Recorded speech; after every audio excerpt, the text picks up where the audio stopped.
तैयारी कली छठी मैया आई है अंगना चली तैयारी कली हो दौड़ावा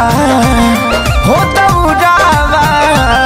हो दौड़ावा मौरवा धके छठी घाट चली हो दौड़ावा मौरवा धके छठी घाट चली।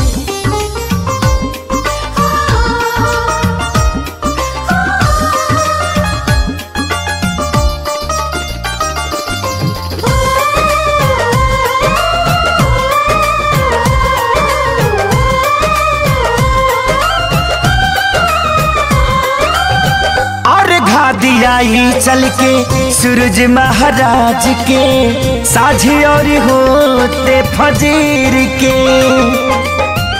बउआ के लोग सारा घरवा से निकला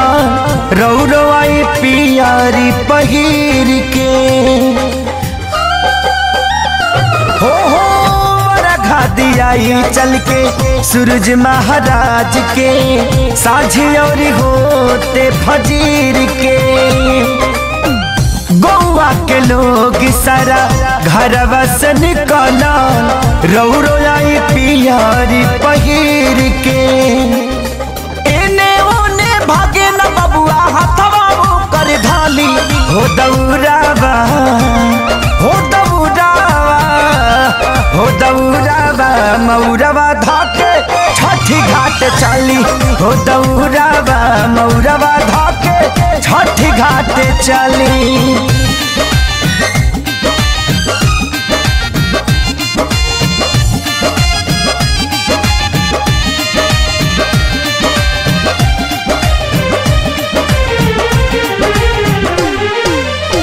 बाहरा से रौरा के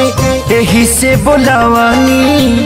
पंकज पहले कुछ दिन हो तनिको सवाल नहीं सुने देवरावा सोनू बलम रौरा बीन हो हाँ बाहरा से रौरा के यही से बोलवनी पंकज पहले कुछ दिन हो तनिको सवाल नहीं सुने देवरावा सोनू बलम रौरा बीन हो अजित खेसारी अब की बारी कमी न रौरा खाली हो दौड़ावा हो दौड़ावा हो दौड़ावा मौरवा धके छठी घाट चली हो दौड़ावा मौरवा धके छठी घाट चली।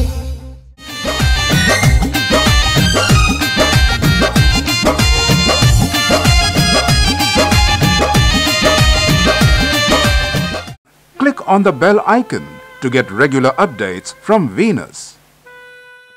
For more entertainment, log on and subscribe to www.youtube.com/VenusBhojpuri.